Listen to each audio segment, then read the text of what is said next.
La bipolarisation de la vie politique, bien sûr, ce modèle a des limites comme on va le voir notamment aux États-Unis et dans d'autres pays. On va évoquer dans cette partie la fracture territoriale. Donc, dans les pays avec un scrutin majoritaire à un tour, comme aux États-Unis et au Royaume-Uni, la bipolarisation se fait d'elle-même. Encore faut-il savoir quelle bipolarisation on veut. Donc, outre-Manche, les travaillistes ont remplacé les conservateurs, mais avec un programme tellement timoré qu'il suscite déjà la défiance.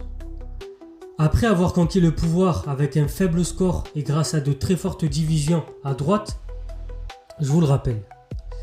Et aux États-Unis, la bipolarisation s'est retournée sur elle-même.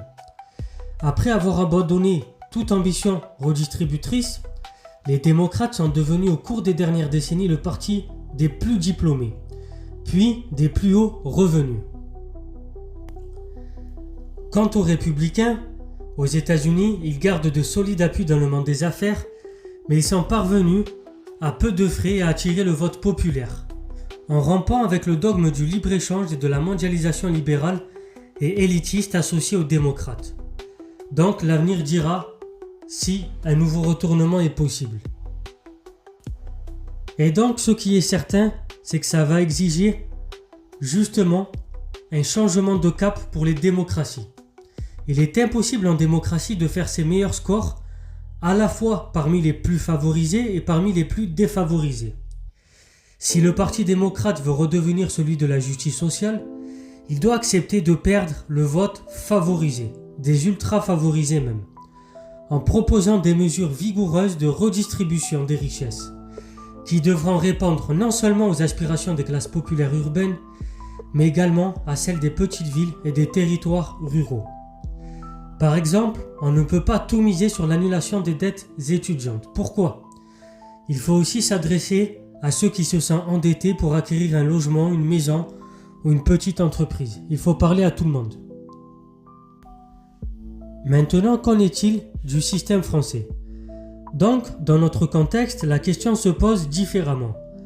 La gauche reste bien vivante, mais elle a ici aussi perdu le vote populaire des villages et des bourgs, qui ont été durement frappés par la libéralisation commerciale, la désindustrialisation, j'en ai suffisamment parlé, et l'absence de services publics, comme on l'a vu à travers une série de vidéos que j'ai fait.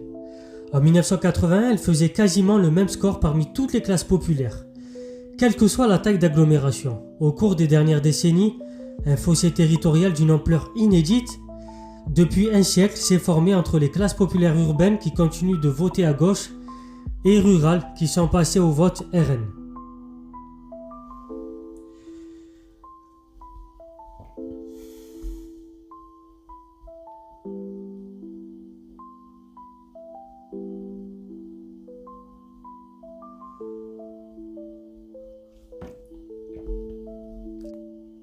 Et donc pour conclure, c'est sur cette fracture territoriale que s'est bâtie la tripartition.